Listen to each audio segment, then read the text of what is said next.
Hello guys, स्वागत है आप सभी का हमारे इस प्यारे से यूट्यूब चैनल स्टडीमेट पर। और ये है थर्मोडायनामिक्स का लेक्चर नंबर 8। और यहाँ पर आज मैं बताने वाला हूँ कि सेकेंड लॉ ऑफ थर्मोडायनामिक्स होता क्या है। मैं चाहता हूँ कि और दो प्रोसेस आइसोकोरिक और आइसोबेरिक बाकी है, जो कि बहुत छोटे छोटे प्रोसेस हैं, वो मैं उन्हें लास्ट में पढ़ाऊंगा। लेकिन ये वाला जो लेक्चर है, ये वाला जो टॉपिक है, बहुत इंपॉर्टेंट है। इस पे क्वेश्चंस भी आते हैं, तो इसलिए मैंने इसे पहले रखा है। बाकी दो को मैं कवर करूंगा, बहुत ईजी है, बहुत कम टाइम में हो जाएगा। तो आज हम करेंगे सेकेंड लॉ ऑफ थर्मोडायनामिक्स। अगर आपको फर्स्ट लॉ ऑफ थर्मोडायनामिक्स नहीं आता तो ये लेक्चर आपको नहीं समझने वाला, इसलिए प्लीज पहले जाके आप फर्स्ट लॉ ऑफ थर्मोडायनामिक्स पढ़ के आइए, बाद में इस लेक्चर को देखिए। तो आज पढ़ेंगे second law of thermodynamics. Second law of thermodynamics आप बहुत सारी चीजें जो है वो नहीं सीखने वाले हो, बहुत सारी चीजें जो है वो आप नहीं सीखने वाले हो। सेकेंड लॉ ऑफ थर्मोडायनामिक्स आप बहुत सारी चीजें नहीं सीखने वाले हो, तो चलो टॉपिक डाल दो। सेकेंड लॉ ऑफ थर्मोडी। सेकेंड लॉ ऑफ थर्मोडी हमने फर्स्ट लॉ ऑफ थर्मोडायनामिक्स में क्या पढ़ा था?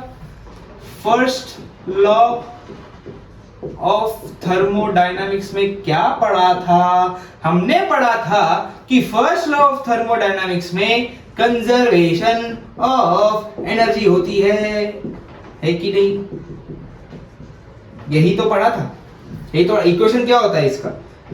यही होता है, यही होता है ना इसका इक्वेशन, है कि नहीं? यही तो था इसका इक्वेशन। इसमें कंजर्वेशन ऑफ एनर्जी कैसे हो रही है कि सिस्टम के अंदर अगर कोई हीट आ रही है, सिस्टम के अंदर अगर कोई हीट आ रही है तो सिस्टम उस हीट को वर्क डन करने में यूज करेगा, या तो उस हीट को, थोड़ी सी हीट को इंटरनल एनर्जी में स्टोर करके रखेगा, यानी कि जितनी भी हीट आई या तो वर्क डन करने में यूज होगी या तो इंटरनल एनर्जी में स्टोर करने में यूज होगी। ये क्या है? Conservation of energy. किसका? फर्स्ट लॉ ऑफ थर्मोडायनामिक्स का। लेकिन फर्स्ट लॉ ऑफ थर्मोडायनामिक्स क्या थी? आइडियल थी। ये क्या थी? आइडियल थी। ये क्या थी? आइडियल थी। हमने ये सब कहां पर यूज किया? आइडियल गैसेस पे यूज किया। तो सेकेंड लॉ ऑफ थर्मोडायनामिक्स ये बताएगा कि first law of thermodynamics use होगी भी या नहीं। कहां पर first law of thermodynamics applicable है, कहां पर first law of thermodynamics applicable नहीं है, इस चीज के बारे में सेकेंड लॉ ऑफ थर्मोडायनामिक्स हमें बताएगा। समझ गए? तो second law of thermodynamics, second law of thermodynamics में पहले दो चीजें आपको समझने की जरूरत है कि स्पॉन्टेनियस का मतलब क्या होता है, नॉन स्पॉन्टेनियस का मतलब क्या होता है। इन दो टर्म्स को समझने की बहुत ही ज्यादा जरूरत है। Spontaneous and non spontaneous. अभी स्पॉन्टेनियस प्रोसेस किसे कहते हैं कि फॉर एग्जांपल स्पॉन्टेनियस प्रोसेस कहते हैं जो चीज अपने आप हो जाए, जो चीज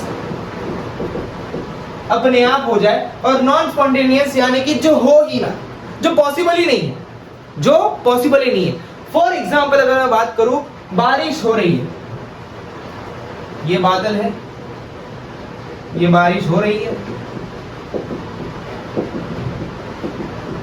ना? यहां पर भी बारिश हो रही है। या फिर ये वाला एग्जाम्पल नहीं लेंगे,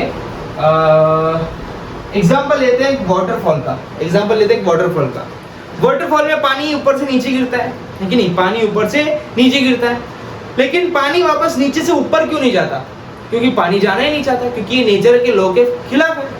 नेचर क्या कहता है कि पानी ऊपर से नीचे जा सकता है, लेकिन नीचे से ऊपर नहीं जा सकता। यानी कि ऊपर से नीचे पानी का गिरना इज स्पॉन्टेनियस प्रोसेस, जो अपने आप हो जाएगा।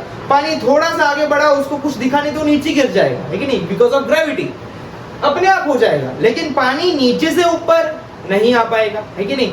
और फॉर एग्जाम्पल एच.सी. वर्मा सर की बुक में एक एग्जाम्पल है कि एक चेंबर है यहाँ पे, एक चेंबर है यहाँ पे, और मैंने ये बीच में एक डिवाइडर रख दिया है, मैंने बीच में एक डिवाइडर रख दिया है। ये इस लेफ्ट वाले चेंबर में है गैस 1,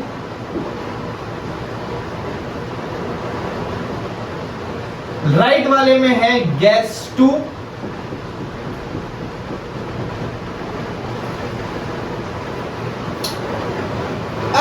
जैसे ही मैंने इस डिवाइडर को हटा दिया, जैसे ही मैंने इस डिवाइडर को हटा दिया, गैस 1 जो सिर्फ लेफ्ट साइड में थी पूरे चेंबर में फैल जाएगी, है ना, पूरे चेंबर में फैल जाएगी। जो गैस 2 सिर्फ राइट साइड में थी ये भी पूरे चेंबर में फैल जाएगी। यानी कि ये क्या होगा, मिक्सिंग होगी। यहाँ पे दोनों गैस एक दूसरे से मिक्स हो जाएगी। जैसे ही मैं डिवाइडर हटाऊंगा दोनों गैस एक दूसरे से मिक्स हो जाएगी, है कि नहीं? अब अगर मैं वापस यही चेंबर वापस लगा दूं, यही जो डिवाइडर था मैं वापस लगा दूं, तो क्या गैस 2 वापस पूरी की पूरी राइट में चली जाएगी? क्या गैस 1 वापस पूरी की पूरी लेफ्ट में चली जाएगी? यानी कि दोनों क्या वापस सेपरेट हो जाएंगे अपने आप? ऑफ कोर्स नहीं होंगे, क्योंकि होना ही नहीं चाहते, है ना। क्योंकि अगर मैंने वापस ये डिवाइडर लगा दिया तो यहाँ जो गैस 1 थोड़ी सी है वापस इस साइड आ पाएगी। क्या यहाँ पर जो थोड़ी सी गैस 2 है वापस राइट साइड में आ पाएगी? क्या दोनों वापस सेपरेट हो पाएंगे? नहीं हो पाएंगे, आपको ही पता है। यानी कि ये जो प्रोसेस है रिवर्सिबल नहीं है, मैं इसको वापस यहाँ पर नहीं ला सकता। यानी कि दिस इज नॉट रिवर्सिबल, यानी कि non spontaneous, this is not possible, ये पॉसिबल ही नहीं है। यहां से यहां आना पॉसिबल है, यानी ये क्या है, स्पॉन्टेनियस। ये क्या है, स्पॉन्टेनियस, पॉसिबल है ये अपने आप। जैसे ही मैं डिवाइडर हटाऊंगा गैस अपने आप मिक्स होना स्टार्ट हो जाएगी। जो गैस यहाँ थी वहां चली जाएगी, तो गैस वहां थी यहाँ आ जाएगी, गैस अपने आप मिक्स होना स्टार्ट हो जाएगी। लेकिन अगर मैं यहां से यहां जाना चाहता हूं, वापस यही स्टेप में जाना चाहता हूं, तो ये पॉसिबल है ही नहीं। इसे हम कहेंगे नॉन स्पॉन्टेनियस प्रोसेस। क्या फील आई? थोड़ी सी फील आई? यहां से यहां जाने में कोई कंजर्वेशन ऑफ एनर्जी का लॉ टूटने वाला नहीं है, लेकिन फिर भी यहां से यहां जाने में कुछ कंजर्वेशन ऑफ एनर्जी का लॉ नहीं टूटेगा। हो सकता है हम जा सकते हैं, लेकिन जाना नहीं चाहती गैस। ये गैस वापस इस स्टेट में जाना नहीं चाहती, क्योंकि नेचर ऐसा बताएगा ही नहीं। ये क्या है, second law of thermodynamics, it's a nature driven law.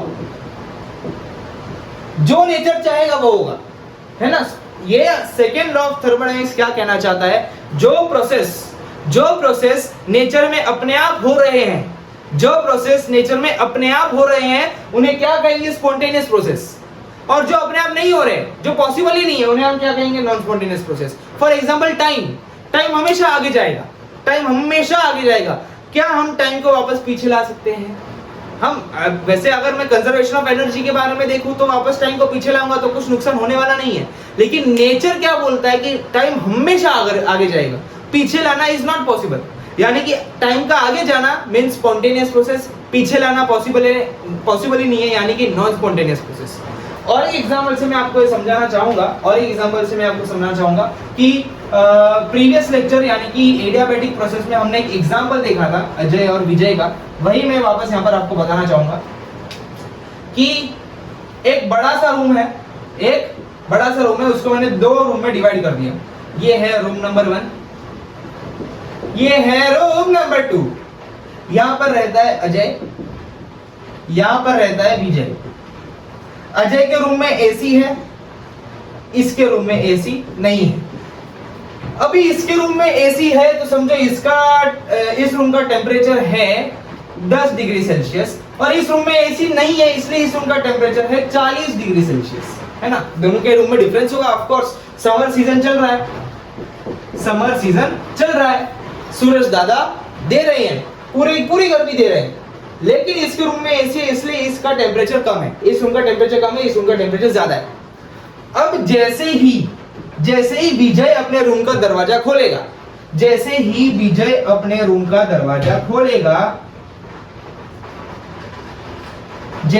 विजय ने अपना दरवाजा खोला तो क्या होगा, सबको पता है क्या होगा।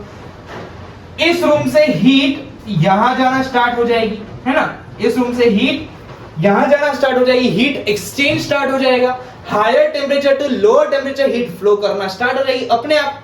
जैसे ही मैंने ये खोल दिया अपने आप हीट फ्लो होना स्टार्ट हो गई। यानी कि ये जो प्रोसेस है, यहां से यहां पहुंचने वाला प्रोसेस है, वो क्या है, स्पॉन्टेनियस।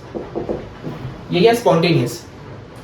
यानी कि ये हीट कब तक ऐसा होती रहेगी, जब तक इन दोनों का टेम्परेचर सेम नहीं हो जाता। यानी कि ये 25 एग्जांपल ले रहा हूं मैं, सिर्फ 25 एग्जांपल है, सिर्फ 25 डिग्री सेल्सियस, इसका भी 25 डिग्री। जब तक इन दोनों रूम का टेम्परेचर सेम नहीं हो जाता,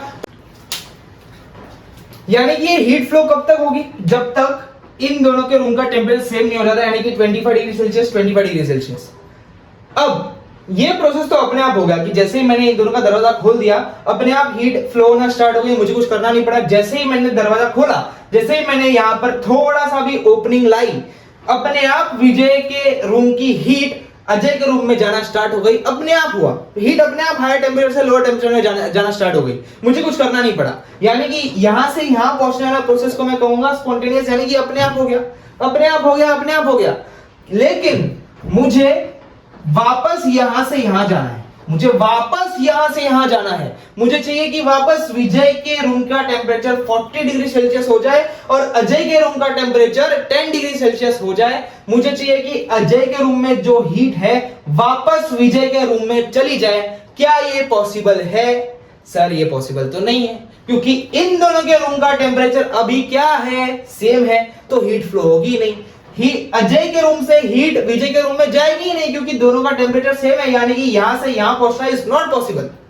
मैं इस स्टेट से वापस इस स्टेट में नहीं जा सकता, ये रिवर्सिबल नहीं है, मैं नहीं जा सकता, यानी कि not possible, because the temperature is same, heat flow is not possible, यानी कि this process is non spontaneous. ये प्रोसेस स्पॉन्टेनियस ही नहीं है। यहां से यहां आ सकता हूं, लेकिन वापस यहां से यहां नहीं आ सकता, क्योंकि हीट फ्लो होगी नहीं, हीट फ्लो की नहीं, ये हीट फ्लो रुक चुकी है। अब ये हीट फ्लो रुक चुकी है। अब अगर मुझे चाहिए कि अजय के रूम से हीट वापस यहां जाए, तो जाएगी नहीं, नेचर जाने ही नहीं देना चाहता। नेचर का लॉ है, नेचर ड्रिवन लॉ, नेचर का लॉ है, एक बार टेम्परेचर सेम हो गया, वापस हीट यहां से वहां नहीं जाएगी। क्यों जाएगी? अभी हीट एक्सचेंज हुआ ही इसलिए क्योंकि दोनों का टेम्परेचर सेम हो जाए।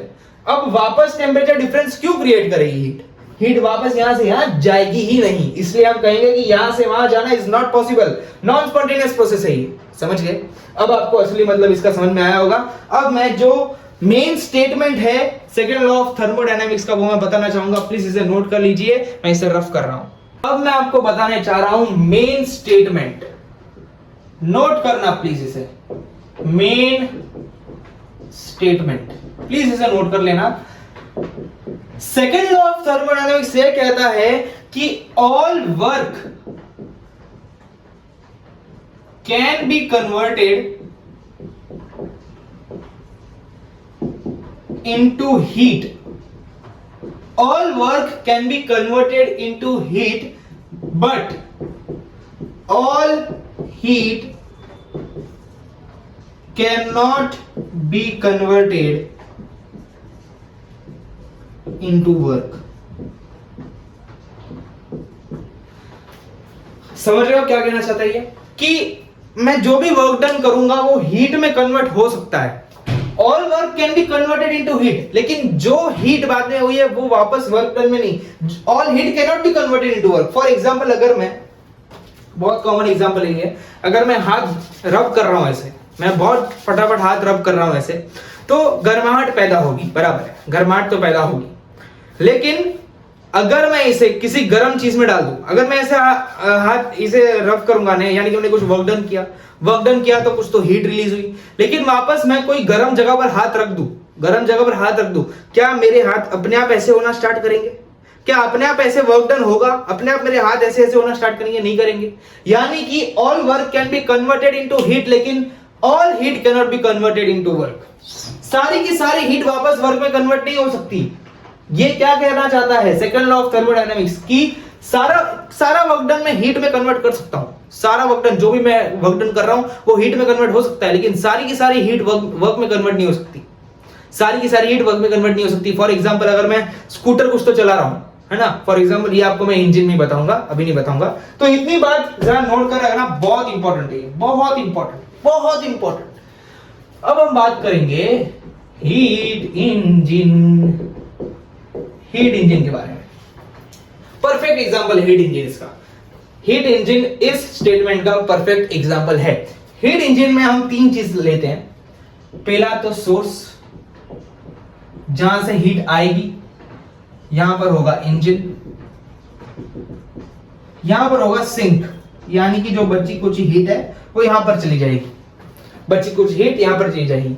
सोर्स का टेम्परेचर समझो है T1, सिंक का है समझो T2, और T1 is greater than T2, तब जाके तो हीट यहां से यहां फ्लो होगी।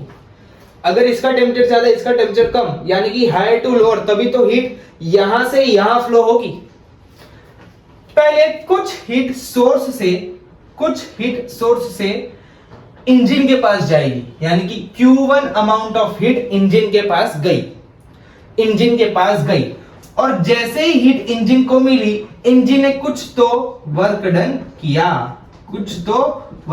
किया, और इंजन से कुछ हीट बच के सिंक में चली गई, जिसका नाम है Q2। ये क्या कहना चाहता है कि सारी की सारी हीट, यानी कि जितनी भी हीट इंजन को मिली, यानी कि इंजन को कितनी हीट मिली, Q1 हीट इंजन को मिली, सारी की सारी वर्क डन में यूज नहीं हुई है, सारी की सारी हीट वर्क डन में यूज नहीं हुई है, कुछ ना कुछ हीट वेस्ट हो गई है, कुछ ना कुछ हीट सिंक में गई है। Q1 में से Q2 अमाउंट ऑफ हीट जो है वो सिंक में गई, यानी कि वेस्ट हो गई। हीट इंजन यही कहता है कि वर्क डन जो हुआ है वो किसके इक्वल है, work done is equal to Q1, यानी कि जो इंजन को हीट मिली वो, और जितनी हीट वेस्ट हुई वो, दोनों का सब्सट्रैक्शन, यानी कि जितनी हीट मिली माइनस जितनी हीट वेस्ट हुई, उतना वर्क डन होगा। जितनी हीट मुझे मिली और जितनी हीट मुझसे वेस्ट हो गई, उसको सब्सट्रैक्ट करूंगा तो मुझे वर्क डन आएगा। जितनी हीट मिली माइनस जितनी हीट वेस्ट हुई is equal to work done, जितनी हीट मिली माइनस जितनी हीट वेस्ट हुई is equal to work done. ये कहता है हीट इंजन। ये याद रखना हमेशा, ये याद, बहुत इंपॉर्टेंट फॉर्मूला है, इस पे बहुत सम करेंगे हम लोग। ये है हीट इंजन, जितनी हीट इसे मिली माइनस जितनी हीट उससे वेस्ट हुई is equal to work done, यानी कि सारी की सारी heat, all heat cannot be converted into work, ये स्टेटमेंट याद रखना। अब अगर मुझे ढूंढना है, इसे मैं ऊपर लिख देता हूं, है ना, work done is equal to Q1 minus Q2। अब अगर मुझे लिखना है कि एफिशिएंसी,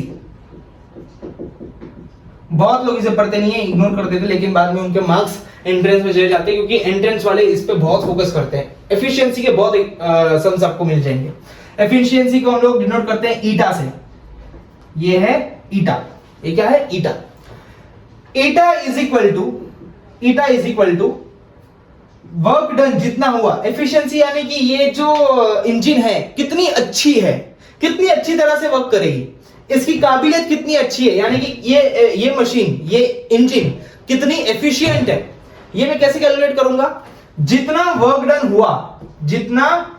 डन हुआ अपॉन उसे कितनी हीट मिली, यानी कि Q1 अपॉन उसे कितनी हीट मिली, यानी कि एक इंजन है उसने कुछ तो वर्क किया, अपॉन कितनी हीट मिली। अब मुझे एक बात बताओ, क्या बताओ, अब मुझे एक बात बताओ कि जितना वर्क डन ज्यादा होगा उतना ईटा बढ़ेगा। Eta is directly proportional to work done, बराबर। मैं नहीं लिख रहा हूं, ऐसा कुछ नहीं होता। ईटा का नंबर बढ़ेगा कैसे, ईटा की वैल्यू कैसे बढ़ सकती है, अगर वर्क डन की वैल्यू बढ़े तो जितना ज्यादा वर्क डन होगा उतना ज्यादा ईटा होगा, यानी कि Q1 वर्क डन जितना, यानी कि Q2 को छोटा होना पड़ेगा। वर्क डन ज्यादा कब होगा, जब Q2 कम हो, यानी कि अगर Q2 0 हो जाए तो वर्क डन की वैल्यू तो मैक्सिमम हो जाएगी, यानी कि जितना Q2 कम होगा उतना ज्यादा वर्क डन होगा, और जितना ज्यादा वर्क डन होगा उतना ज्यादा इंजन एफिशिएंट है। ऑफ कोर्स हमें यही चाहिए ना कि हमारा जो मशीन है, हमारा जो इंजन है ज्यादा से ज्यादा अच्छी बन सके, यानी कि ज्यादा से ज्यादा काम कर सके। कोई भी इंसान अगर मशीन बनाएगा, आप कभी फोन लेते हो, आप क्या बोलते हो, ये फोन कितना एफिशिएंट है, इसकी लाइफ टाइम कितना है, इसका बैटरी परसेंटेज कितना है, यानी कि फोन कितना ज्यादा काम कर सकता है, फोन कितना ज्यादा वर्क डन कर सकता है। तो इंजन भी, जितना ज्यादा इंजन वर्क डन कर सके उतनी ज्यादा एफिशिएंट वो इंजन होगी, यानी कि मुझे इसका नंबर बढ़ाना पड़ेगा। अब वर्क डन की जगह पर डाल दो Q1 माइनस Q2, यानी कि ये Q1 minus Q2 upon Q1, यानी कि आगे अगर मैं इसे लिखूं, इसे मैं रफ कर दे रहा हूं, नोट कर लेना।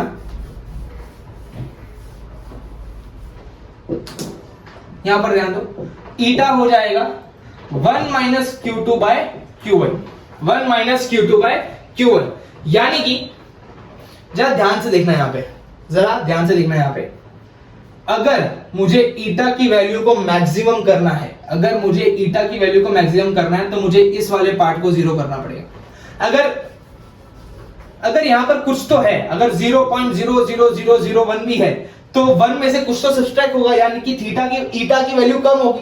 अगर मुझे ईटा की वैल्यू को मैक्सिमम रखना है तो मुझे ये वाला पार्ट हटाना पड़ेगा, तो ईटा की मैक्सिमम वैल्यू 1 हो सकती है, ईटा की मैक्सिमम वैल्यू 1 हो सकती है। लेकिन अगर मुझे ईटा को 1 बनाना है तो मुझे Q2 को 0 करना पड़ेगा। अगर मुझे इसे 0 करना है, Q2 को अगर मैं 0 डाल दिया तो ईटा 1 के इक्वल हो जाएगा, लेकिन Q2 0 हो नहीं सकता, Q2 0 हो नहीं सकता, क्योंकि all heat cannot be converted into work, all work can be converted into heat, but all heat cannot be converted into work। अगर मैं Q2 को 0 कर दूं तो सिंक की तो जरूरत ही नहीं है। Q2 इक्वल टू 0 का मतलब क्या है? नो नीड ऑफ सिंक, यानी कि no need of other body, यानी कि second, no need of second body, है ना, no need of second body, इस सिंक की जरूरत ही नहीं है। लेकिन अगर सिंक की जरूरत नहीं होगी तो हीट फ्लो कैसे करेगी?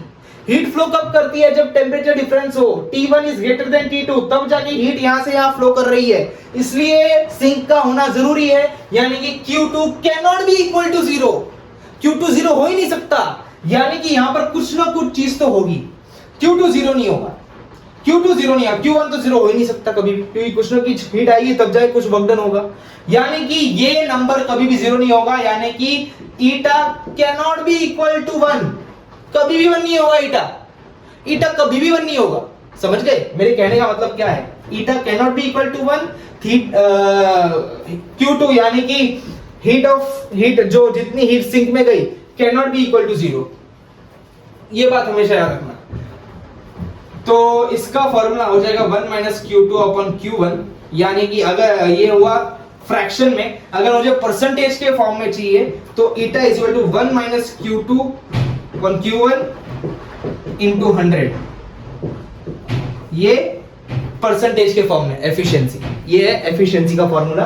और हमेशा याद रखना कि Q2 cannot be equal to 0, Q2 कभी भी 0 नहीं होगा, अगर Q2 0 हो गया तो ईटा 1 हो जाएगा, ईटा 1 का मतलब क्या होगा? ईटा इज इक्वल टू 1, यानी कि ईटा इज इक्वल टू 100%, ईटा अगर 1 हो गया तो 100%, यानी कि हम क्या कहेंगे कि ये इंजन तो 100% एफिशिएंट है, यानी कि ये इंजन तो एकदम बढ़िया है, इसमें से हीट वेस्ट होती ही नहीं है। ये इंजन का अगर मैं Q2 निकाल दूं तो Q2 अगर ना हो, इस पार्ट को भूल जाओ, और Q2 ना हो तो इसका मतलब क्या होगा? जितनी भी हीट इंजन के पास आई सारी की सारी हीट वर्क डन में यूज हो गई, जितनी भी हीट इंजन के पास आई सारी की सारी हीट वर्क डन में यूज हो गई, यानी कि ये इंजन तो बहुत बढ़िया है, परफेक्ट है, एकदम 100% परफेक्ट, सारी की सारी हीट वो यूटिलाइज कर रहा है। लेकिन ये पॉसिबल है नहीं, इसलिए Q2 0 नहीं हो सकता, इसलिए ईटा 100% नहीं हो सकता, इसलिए ईटा 1 नहीं हो सकता। समझ गए आप? समझ में आई बात जो मैंने अभी बताई आपको? बहुत इंपॉर्टेंट बात बताई मैंने, नोट कर लो, मैं रफ कर रहा हूं ये। चलो अब और एक एग्जाम्पल के बारे में आपको बताना चाहूंगा जो बहुत इंपॉर्टेंट है, और उसके पहले और एक एग्जाम्पल मैं दे देता हूं कि जो मैंने अभी बताया कि सेकेंड बॉडी की जरूरत नहीं है, यहाँ पर सिंक की जरूरत नहीं, मैंने बताया था कि सिंक ना नहीं होगा तो ऐसा नहीं चलेगा, पॉसिबल नहीं है।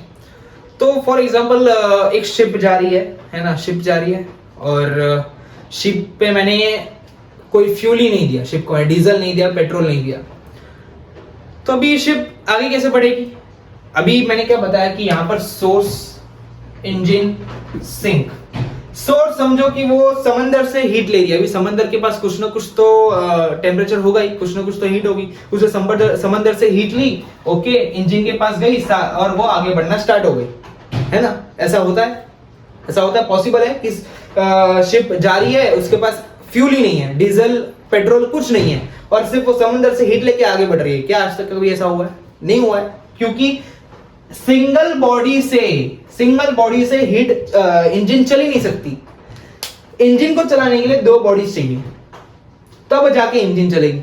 ये बात हमेशा याद रखना। चलो अभी आगे बढ़ते हैं। एक और एग्जांपल जो बहुत ही ज्यादा इंपॉर्टेंट है। भाई चल जा।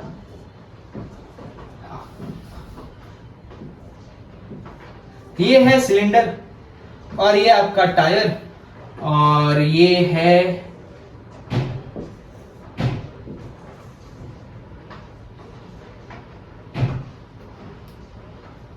ये इसका सेंटर है और ये एक समझो रॉड मैंने यहां से अटैच करा दिया है। यहां पर है गैस।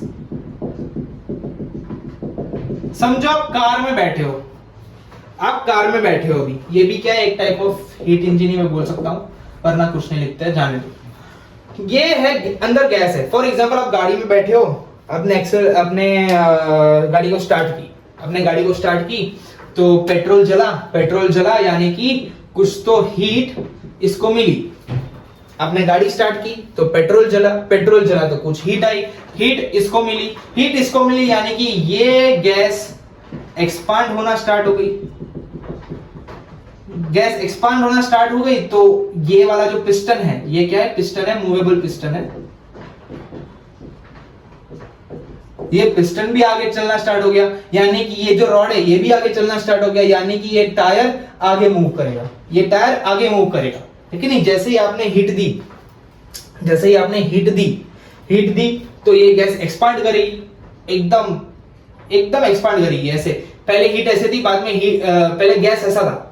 जैसे हीट मिली गैस एक्सपांड करना स्टार्ट हो गई। जैसे ये गैस एक्सपांड करेगी, गैस इस पिस्टन को ढकेलेगी, यानी कि ये पिस्टन आगे जाएगा तो रॉड आगे जाएगा तो ये टायर आगे जाएगा। लेकिन जैसे ही टायर आगे गया तो इस पे इनर्शिया लगेगा। यानी कि ये टायर वापस इस रॉड को पीछे ढकेलेगा। यानी कि पिस्टन भी पीछे जाएगा, यानी कि ये गैस वापस कंप्रेस हो जाएगी। पहले क्या हुआ? पहले जैसे ही हीट दी तो गैस एक्सपांड हुई तो पिस्टन आगे बढ़ा तो टायर आगे बढ़ा। लेकिन जैसे ही टायर आगे बढ़ा उस पे इनर्शिया भी आ गया तो वापस टायर पीछे आएगा। जैसे टायर थोड़ा आगे गया, रुकने के बाद वापस पीछे आएगा, आगे गया पीछे आएगा। जैसे ही आगे जाएगा बाद में पीछे भी आएगा। बिकॉज ऑफ इनर्शिया पीछे आएगा तो रॉड को ढकेलेगा, रॉड को पीछे ढकेलेगा तो पिस्टन को पीछे ढकेलेगा। पिस्टन को अगर पीछे ढकेलेगा तो ये गैस वापस कंप्रेस हो जाएगी। पहले पिस्टन यहां पर था, पिस्टन को इसने पीछे ढकला तो पिस्टन ऐसे आया, यानी कि गैस कंप्रेस होने लग गई। पहले एक्सपांड हुई, बाद में कंप्रेस हुई, यानी कि टायर जहां पर था बाद में आगे बढ़ा, वापस वहीं पे आ गया। जहां पर था आगे बढ़ा, वापस वहीं पे आ गया। यानी कि ये प्रोसेस क्या है? साइक्लिक। अरे यार हाँ, साइक्लिक। ये क्या है? साइक्लिक प्रोसेस है। समझ गए मैं क्या कहना चाहता हूं? ये प्रोसेस क्या है? साइक्लिक।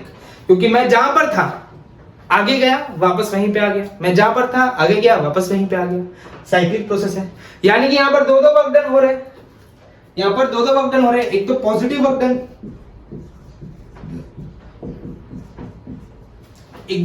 वर्क डन, यानी कि जब हीट मिली तो कुछ तो वर्क डन हुआ। बाद में नेगेटिव वर्क डन हुआ, क्योंकि बाद में पीछे भी आया। टायर जैसे ही पीछे आया तो नेगेटिव वर्क डन हुआ, और जैसे ही नेगेटिव वर्क डन हुआ तो कुछ ना कुछ हीट बाहर गई, यानी कि नेगेटिव हीट भी गई। यानी कि यहां पर प्लस क्यू है, माइनस क्यू है, प्लस डब्ल्यू और माइनस डब्ल्यू है। पहले आगे गया डब्ल्यू, वर्क डन हुआ, बाद में पीछे गया यानी कि माइनस डब्ल्यू, यानी कि minus work done, negative work done. और जैसे क्योंकि वो आगे गया यानी कि हीट देने के बाद ही आगे रहेगा। पहले हीट मिली यानी कि पॉजिटिव हीट मिली, यानी कि पॉजिटिव वर्क डन। बाद में नेगेटिव वर्क डन हुआ, इसलिए नेगेटिव हीट बाहर गई। समझ गए मेरे कहने का मतलब? जैसे पहले ही आगे बढ़ेगा, हीट मिली, आगे बढ़ेगा, पॉजिटिव वर्क डन होगा।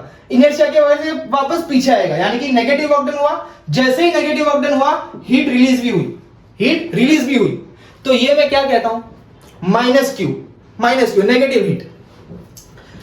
अगर मुझे इस टायर को आगे बढ़ते रहना, अगर मुझे इसको आगे ही बढ़वाना है तो आगे ही जा, टायर को मुझे आगे ही बढ़वाना है तो मुझे पॉजिटिव वर्क डन को नेगेटिव वर्क डन से बढ़ाना पड़ेगा। पॉजिटिव वर्क डन की वैल्यू नेगेटिव वर्क डन से बड़ी होगी तब जाके टायर आगे बढ़ेगा, वरना आगे ही नहीं बढ़ेगा।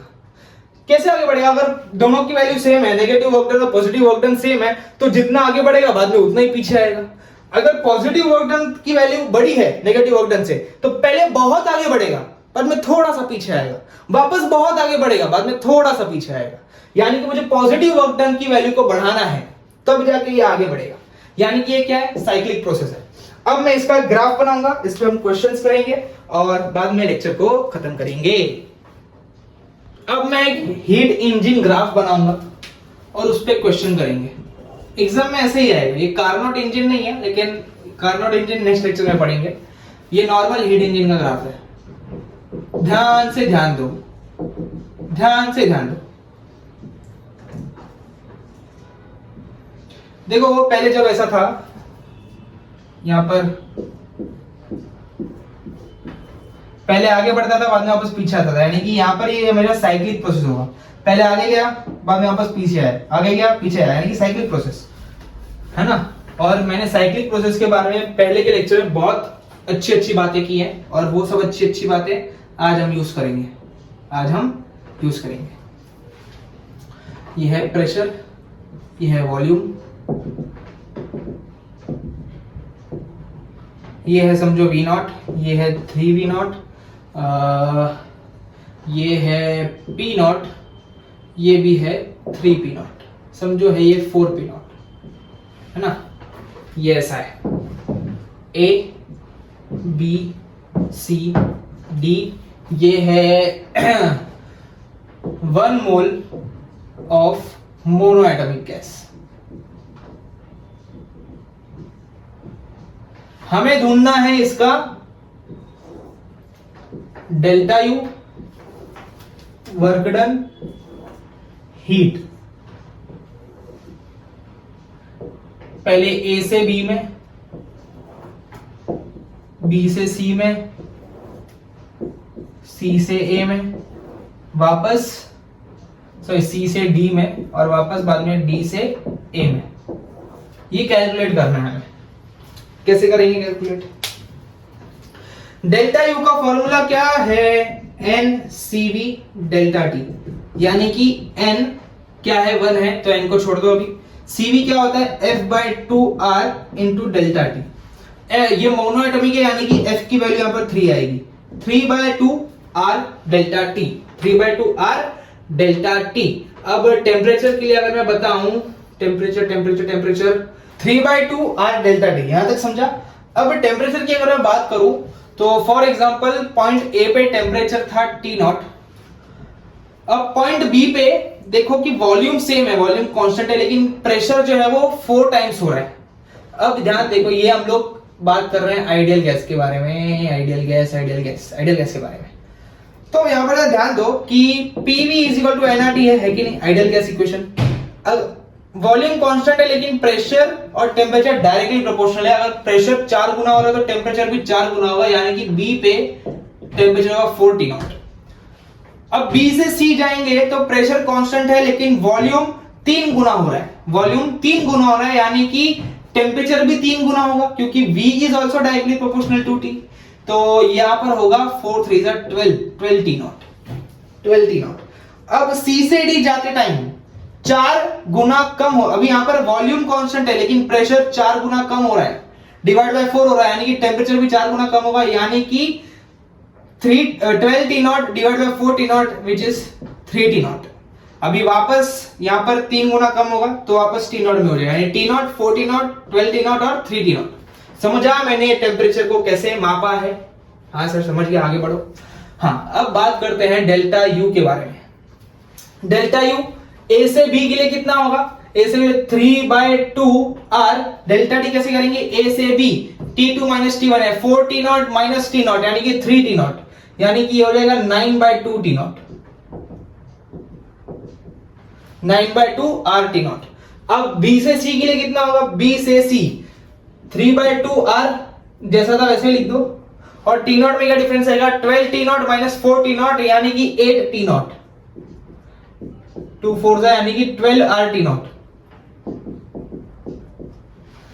अब बात करेंगे सी से डी में, सी से डी में, सी से डी में 3/2 आर जैसा था वैसे लिखो, टी नॉट में डिफरेंस आएगा 3 T not minus 12 T not यानी कि माइनस 9 टी नॉट यानी कि minus 27 R T not by 2। समझ गए। डी से ए में, डी से ए में 3/2 आर जैसा था वैसा ही लिख दो। टी नॉट में क्या चेंज हुआ, T not minus 3 T not यानी कि माइनस 2 टी नॉट, 2 कैंसिल यानी कि अंदर बचेगा माइनस 3 आर टी नॉट। समझा यहां तक। डेल्टा यू कैसे निकला समझा, आई होप आपको समझा है। अभी आगे बढ़ते हैं। अब बात करते हैं वर्क डन के बारे में, अब बात करते हैं वर्क डन के बारे में। वर्क डन का फॉर्मूला यहां पर क्या होगा, पी डेल्टा वी, है कि नहीं, पी डेल्टा वी। यहां पर क्या होगा, अभी प्रोसेसेस में देखो, प्रोसेस के हिसाब से हम लोग करेंगे। यहां पर जरा ध्यान दो कि प्रोसेस के हिसाब से अगर मैं करना चाहूं तो ए से बी जाएंगे तो वॉल्यूम कांस्टेंट है, सी से डी जाएंगे तो वॉल्यूम कांस्टेंट है। अगर वॉल्यूम कांस्टेंट है तो वर्क डन 0 होगा, तो ए से बी के लिए और सी से डी के लिए पहले ही 0 डाल दो। वॉल्यूम कांस्टेंट तो वर्क डन 0। अब बात करते हैं बी से सी के लिए। बी से सी में प्रेशर कांस्टेंट और पी डेल्टा वी यूज कर सकते हैं, कोई प्रॉब्लम नहीं है। बी से सी के लिए पी डेल्टा वी, पी कितना है 4p नॉट, और डेल्टा वी पहले वी नॉट था, बाद में 3v नॉट हुआ है, 3v not minus we not यानी कि 2v not into 2v not यानी कि 8pv नॉट, 8pv नॉट या नहीं 8p नॉट वी नॉट बराबर 4 to z बराबर। अब डी से ए के लिए, डी से ए के लिए प्रेशर कितना है p नॉट। अब डेल्टा वी पहले 3v नॉट था, बाद में v नॉट हुआ है, v नॉट या v not minus 3v not, पहले 3v नॉट था, बाद में v नॉट हो गया। फाइनल माइनस इनिशियल यानी कि v not minus 3v not which is minus 2v not यानी कि minus 2p not v naught. यहां तक समझा सबको। अब हीट कैसे निकालेंगे, फर्स्ट लॉ ऑफ थर्मोडायनामिक्स से सबको याद ही होगा, delta Q is equal to work done plus delta U। अब पहले प्रोसेस की बात करूं तो वर्क डन 0 है, जो डेल्टा U है वही डेल्टा Q है यानी कि 9/2 आर टी नॉट। सेकेंड की बात करूं तो यहां पर वापस दोनों को ऐड कर दो, दोनों को ऐड कर दो, क्या आएगा। अब PV is equal to nRT है, अब n तो 1 है तो इसको छोड़ दो। अब यहां पर हमने P और V को P नॉट V नॉट लिया, तो यहां पर भी P naught is equal to R T naught डाल दो, है कि नहीं। तो अगर जहां जहां पर P नॉट V नॉट है वहां पर R T नॉट डाल सकते हो, जहां जहां पर R T नॉट है वहां पर P नॉट V नॉट डाल सकते हो। तो इसे मैं R T नॉट को डाल दूंगा P नॉट V नॉट यानी कि 12 प्लस 8 कितना होगा 20 P नॉट V नॉट।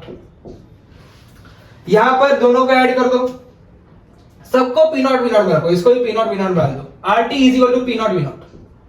यहां पर भी ये 0 है तो दोनों को ऐड करेंगे तो minus 27/2 P naught V not.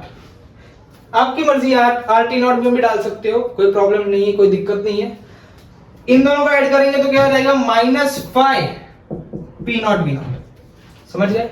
अब इसमें से कंक्लूजन क्या निकलेगा उसके बारे में मैं बताता हूं।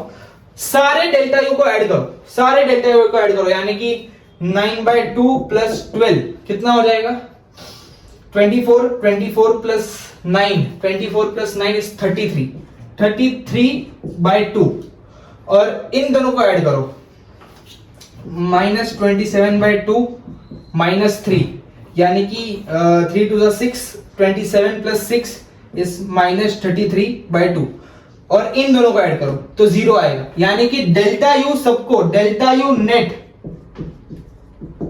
0 आना चाहिए। और यही तो मैंने जब भी इंटरनल एनर्जी के लेक्चर में मैंने यही बताया था कि साइक्लिक प्रोसेस के लिए इंटरनल एनर्जी 0 होगी। याद करो, याद करो, नहीं पता तो वापस जाके देख लो। साइक्लिक प्रोसेस के लिए इंटरनल एनर्जी 0 होगी। अगर आपकी 0 नहीं आ रही है तो कुछ ना कुछ गलती आपने की है। चलो अब वर्क डन की बात करते हैं। वर्क डन की बात कर, जरा यहां पर ध्यान से देखो, जब पॉजिटिव वर्क डन है is greater than negative work done, जब मैं अगर वर्क डन को ऐड करूंगा तो आएगा 6 P नॉट V नॉट, यानी कि ये जो जिस इंजन के बारे में बात कर रहा हूं, जिस इंजन का ये ग्राफ है, इस ग्राफ से मुझे ये पता चल रहा है कि पॉजिटिव वर्क डन ज्यादा है, यानी कि वो जो इंजन है वो आगे बढ़ेगी, वापस पीछे आएगी लेकिन ज्यादा आगे बढ़ेगी।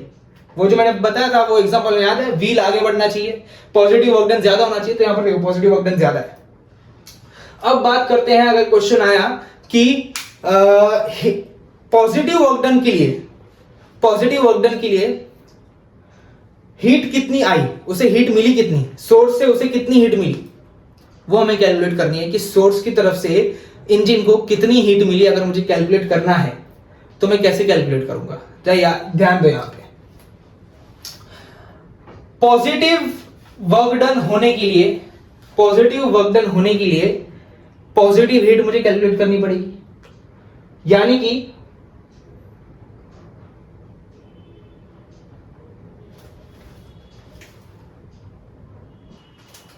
तो यहां से अगर मुझे नेट वर्क डन निकालना है तो कैसे निकालूंगा, इन दोनों को ऐड करके। अब ध्यान दो कि A से B से C ये क्या है, आधी साइकिल, यानी कि ये दोनों क्या है, आधी साइकिल। देखो आधी साइकिल तक वर्क डन पॉजिटिव है, यानी कि आधी साइकिल तक टायर आगे जा रहा है, और बाद में वर्क डन नेगेटिव है, यानी कि वापस वही पॉइंट पर A से B से C गया, बाद में C से वापस A तरफ मुड़ गया, यानी कि थोड़ा आगे गया, वापस बाद में पीछे आ गया।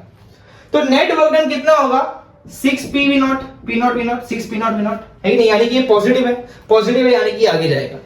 अब बात करते हैं हीट के बारे में। अब ये जो आपको पॉजिटिव हीट दिख रही है दोनों साइड, ये जो पॉजिटिव हीट दिख रही है ये क्या है, heat gained by the system, यानी कि सोर्स से इंजन को इतनी हीट मिली है, यानी कि ये क्या है, ये है Q1, ये है आपका Q1, इतनी आपको मिली है हीट।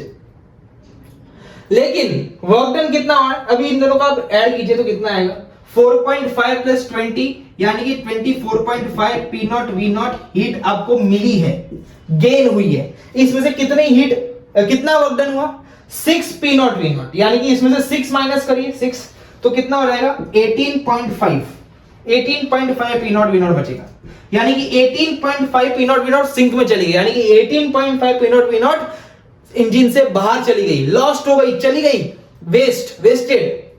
इन दोनों का ऐड कीजिए, 27/2 यानी कितना होगा, 27/2 यानी कि 13.5 प्लस 5, 13.5 प्लस 5 कितना होगा 18.5, यानी कि इतनी ही हीट। अभी देखो टोटल हीट कितनी मिली 24.5 और वर्क डन कितना हुआ 6 P naught V naught, total heat मिली 24.5, वर्क डन हुआ 6, यानी कि लॉस कितना हुआ 18.5, 24.5 माइनस 6, 18.5 का लॉस हुआ।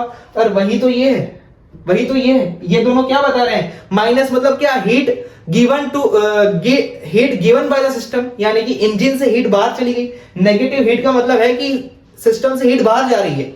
इन दोनों को ऐड करोगे तो यही आएगा, और यही वर्क डन कहना चाह रहा है कि टोटल मुझे इतनी हीट मिली, इसमें से मैंने इतना वर्क डन किया तो इतनी हीट चली गई, और अगर इन दोनों का अगर आप ऐड करोगे तो इतना ही आपको मिलेगा। समझ गए? तो ये जो है ये है Q2, यानी कि इतनी हीट सिंक में चली गई, इतनी हीट आपको मिली। इन दोनों हीट को माइनस करोगे तो आपको वर्क डन मिलेगा, यानी कि जो इंजन का फॉर्मूला था work done equal to Q1 minus Q2, ये यहां से प्रूफ हो गया, यहां से proof Q1 minus Q2 is work done. समझ गए? समझ में आया आपको? क्या कॉन्सेप्ट आपको क्लियर है? चलिए मिलते हैं नेक्स्ट लेक्चर में, तब तक के लिए गुड बाय, जय श्री कृष्ण, राधे राधे। पढ़ाई करते रहिए, टेक केयर।